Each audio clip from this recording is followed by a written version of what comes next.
Mate, natural lang ba sa atin na maabot ng 3 to 4 days bago mag-poops? Sige, sagutin ko lang. Oo, mate.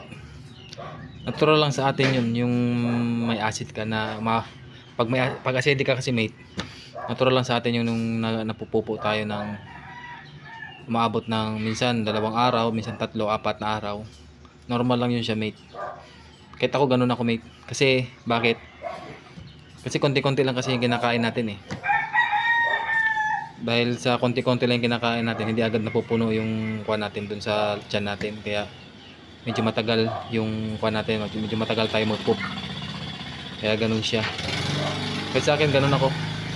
Minsan 4 na araw, 3 araw. Pero minsan naman 1 araw lang, 2 araw yan. Puro panay siya kuan, minsan madalas basa. Basa yung poops ko. Oo, ganun siya. Kaya huwag kang mag-alala, natural lang yan siya, mate. No? Sige.